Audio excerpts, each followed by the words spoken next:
Dit is Autostrand. Er zijn al eerder meldingen komen uit zowel de grote wielen als de bouwpet dat de auto hier nog steeds vol vier.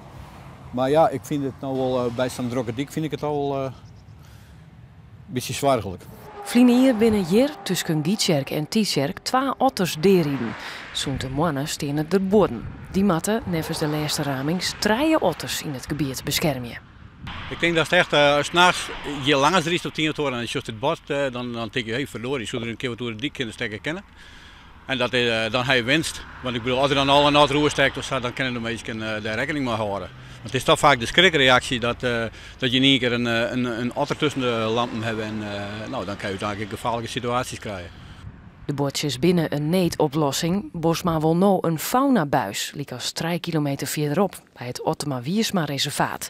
De buis maakt de laatste skekel wezen in een troggeend ottergebied van de Lauwersmar ont de Lemmer.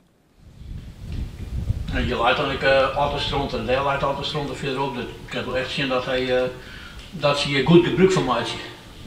Dat blijkt ik uit de camerabeelden van Bosma. Die had er makken met een camera in de faunabuis. De vis die kan je prima terug in voor kutschut naar je ondiepte staan.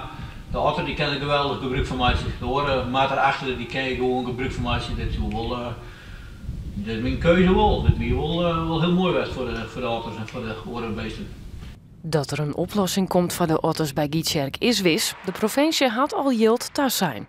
Maar het gaat Bosma net rap genoeg. Nou, dan steekt er hier de dik hoor. En ja, als er dan net een auto aankomt, dan lukt het hem en dan wordt hij plat rijden. Het is niet dat het hier optilt van otters, want zo raar is het net.